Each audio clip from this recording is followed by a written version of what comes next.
Ebu Hamza'ya, Muhammed Daif'e, İsmail Haniye'ye Allah razı olsun inşallah. Ennel arda yerituha ibadiye salihun. Muhakkak ibade minne salih ebibne varisi arda. Gel ibra. Çivi bebila bibi. Gerem Müslüman salih bin. U dine Huda xo bigirin. U bibine bira jevra varisi van arda em bin biznillah. Dve harba Filistin'e de hoş beli bu gel ibra. Devleteke ku terörist tamam imkanat ve heyi u dünya tevli pişti tam tkeliye harbe de Amerika silah jerere kir arikari gozeptere bikim. Ulaliye di Türkiye'ci külmek Müslüman imkanat vitna ama barikari ya Rabbi Celle Celaluhu ev düşmine gasıp mecbur ma hateber sulhe و ateşkesi kir geli bira. Levra وعده رب مجمع مسلمان رهنا قالي برا رب ما جل جلاله دبي إن ينصركم الله فلا غالب لكم اگر خدا عز وجل آري وبكي كسكي لهمبر وغالب وريتنيا. Kudüs'ü anlamak için Kudüs'ün tarihine bakmak lazım. İslam tarihinde 3 Kudüs fatihimiz var. Hazreti Ömer, Selahaddin Eyyubi ve Yavuz Sultan Selim. Hazreti Ömer Arap'tı ama ordusu Arap ordusu değildi, İslam ordusuydu. Selahaddin Eyyubi Kürttü ama ordusu Kürt ordusu değil, İslam ordusuydu. Yavuz Sultan Selim Türktü ama onun ordusu da Türk ordusu değildi, İslam ordusuydu. Çünkü böyle bir şerefe nail olmak ancak İslam sancağı altında savaşanlara yakışır. Ancak onlar öyle bir şerefe layık olabilirler. Aslında zafer aralıklarına da baktığımızda 500 yılda bir zafer yaşandığını görüyoruz. 638 yılda Hazreti Ömer Kudüs'e giriyor. 1187 yılda yani yaklaşık 500 yıl sonra Selahaddin Eyyubi giriyor Kudüs'e ve yaklaşık 500 yıl sonra Yavuz Sultan Selim tekrar Kudüs'e giriyor. Peki 500 yıl sonra ne oluyor? 1516 yılın 500 yıl sonrasında 15 Temmuz hain darbesi. Ne alaka demeyin. Yahudinin olduğu yerde her şeyin mutlaka bir alakası vardır arkadaşlar. Çünkü Kudüs'ü fethedecek ordu bu coğrafyadan çıkacak. Mezopotamya'dan çıkacak, Anadolu'dan çıkacak. Buna bütün dünya Müslümanları da inanıyor, Yahudiler de inanıyor. Biz buradan çıkmadan onlar buraya girmeye çalışıyorlar. Bunun bilincinde olmazsak biz kahrolsun İsrail dediğimizde İsrail kahrolmayacak. İsrail bize gülecektir arkadaşlar. Şu anda gülüyor zaten kahrolsun İsrail dediğimizde. Bize şampuanıyla gülüyor, hamburgeriyle gülüyor, kolasıyla gülüyor. Esselamu Aleyküm ve Rahmetullah. Bismillahirrahmanirrahim. Basına ve kamuoyuna. Siyonist çete 10 gün içerisinde Gazze'ye yönelik barbar saldırılar gerçekleştirdi. Siyonistler cami, okul, hastane, sivil yerleşim alanı ayrımı yapmadan hastanelere giden yollar, tarım alanları, şehre su ve elektrik sağlayan tesis ve şebekeleri gözü dönmüş bir şekilde bombaladı. Yaralılar tedavi edilmesin diye doktorlara yönelik özel suikast ve saldırılar düzenledi. Tıbbi malzeme ve acil gıda ihtiyaçlarının girişine izin vermedi.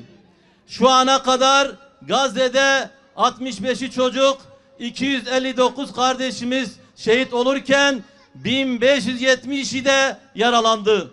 Batı Şeria'da ise 4'ü çocuk, 25 kişi şehit olurken 6309 kardeşimiz yaralandı. Birleşmiş Milletler son açıklamasında Gazze'ye yönelik saldırılar neticesinde en az 75.000 Filistin'in yerinden edildiğini açıkladı.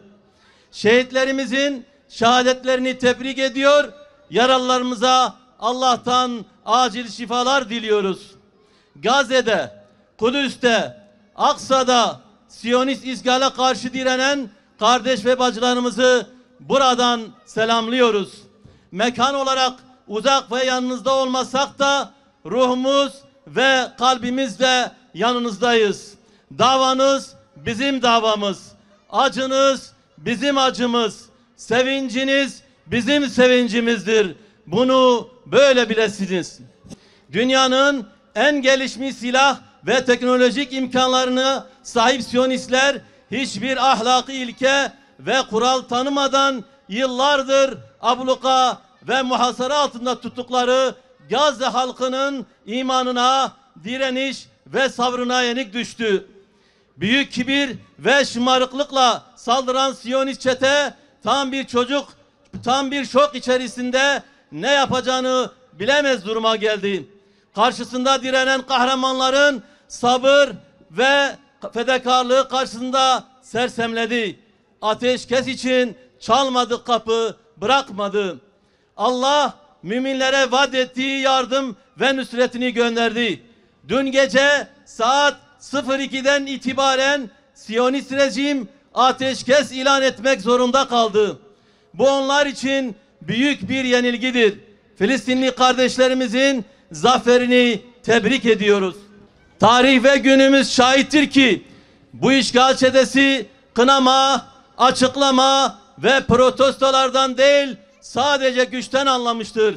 Onu işgal ettiği Lübnan'dan, Gazze'den zelil bir şekilde çıkaran direnişin kendisi olmuştur.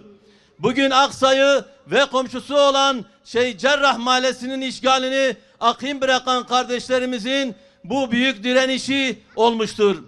Gazze'ye yönelik saldırıları durduran ve Siyonistleri rezil eden Gazze halkının direnişi ve Siyonistleri dehşete düşüren direnişin füzeleri ve sıra dışı taktik ve yöntemleri olmuştur. Her zaman Siyonistleri azgınlaştıran, pervasızlaştıran hususta hep işlediği cürümlerin yanına kar kalması olmuştur. Allah azizdir, İslam azizdir, Kudüs ve Aksa azizdir. Zulme, işgal ve talana teslim olmayan, direnen azizdir ve aziz olmaya devam edeceklerdir.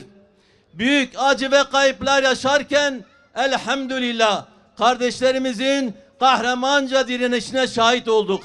Akan pakkanlar ümmeti gaflet uykusundan uyandırdı. Aksa davası Müslümanların gündemine girdi. Bu savaş ve mücadele burada son bulmayacaktır. Siyonistler tarih boyunca hiçbir anlaşmaya bağlı kalmamışlardır. Allah'a, peygamberine verdiği sözlere ihanet edenlerin Müslümanlara verdikleri sözlere bağlı kalacakları beklenmemeli. Fırsat ve imkan bulduğu an anlaşmalara ihanet edeceklerdir. Dün akşam bir zafer kazanıldı ama bu nihai bir zafer değildir. Kısa vadede acil olarak bütün Müslüman ülkelerin yöneticileri ve hasreten Türkiye, Gazze'de hayatın normale dönmesi, yaraların sarılması, abluka ve ambargonun kaldırılması için çalışmalıdır. Aksa ve Cerrah Mahallesi'ndeki işgal durdurulmalıdır. Orta ve uzun vadede Kudüs ve bütün Filistin topraklarının özgürlüğe kavuşması için somut ve işleyen bir proje hayata geçirilmelidir. Allah bizleri özgür Kudüs için mücadele edenlerden eylesin. En kısa zamanda Aksa'da hep birlikte namaz kılmayı nasip müyesser eylesin. Hüdapar Batman İl Başkanlığı.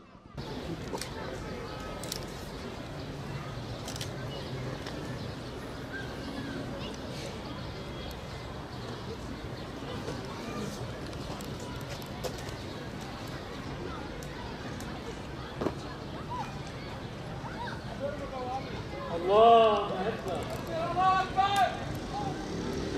السلام عليكم ورحمة الله.